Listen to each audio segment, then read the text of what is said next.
કલેજી આજ તો તું ભરાઈ જવાની. તે તો રેજા હાથનો અડાડો બાકી એક હીંગડા પેલો હેઠો નાખ દે ખુંદરા હેલા. લે પણ કા? હવે હું તારી નહીં થી એટલે. ના ના એવું થોડી ન હોય, તું મારી જ છે મારી વાલી. તારી શું તો વેસે હું કામે મને? જરાક ઘરમાં પ્રોબ્લેમ જેવું છે ને એટલે. ઘરમાં કઈ પ્રોબ્લેમ નથી, હું 2-3 ટાણા દવા દેતી હતી, જાડા ફેટ વાળું દૂધ આપતી હતી ત્યાં સુધી વાંધો નતો, અને હવે એક ટાણું દવા દઉં છું એટલે ઘરમાં પ્રોબ્લેમ આવ્યો. અરે તું સમજે એવું નથી મારી વાલી. હું સમજુ એવું જ છે કે હવે તારાથી મારું વેરેન્ટેજ ઉપડાતું નથી, અને બેઠે બેઠે મને ખાંડ ને સારો ખવડાવવો પોહાતો નથી એટલે તું મને કાઢવા માંગે છે. અરે મારી વાલી, તે તો રે અરે મારી વાલી, અટાણે મારા ઘરમાં જરાક પૈસાનો પ્રોબ્લેમ હાલે ને એટલે તને વેચવી પડે એમ છે, બાકી હું તને થોડી ને વેચું. બસ હવે વધારે ગુલકો થામા. મારી વાલી કરીને જ મને આખી સુહી લીધી, મારું જ દૂધ વેચીને વેપાર કર્યો, અને હવે તું મને જ વેચવા ઉપર ઉતરો. આ માણસની જાત જ ખદડી છે, 2 રૂપિયા હાટું ગમે પશુ પ્રાણીને ગમે ત્યાં વેચી દે, કામ આવે ત્યાં સુધી હાસવે, બાકી પછી અહીંથી ત્યાંથી વાહ. સાલી અમારી કોઈ વેદના જ નથી સમજી શકતું.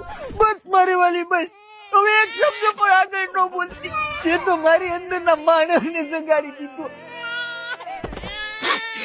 તું ઉપાધિ ઘરમાં હું તને ક્યાંય નહીં વેચું, હું તારું વેરેન્ટેજ ઉપાડી, તું જ્યાં સુધી જીવિત ત્યાં સુધી હું તને ખવડાવી પીવડાવી. બોલ તારે હું ખાવું? ખોડ એન્ડ ગુસો with extra cheese and chilli tomato sauce.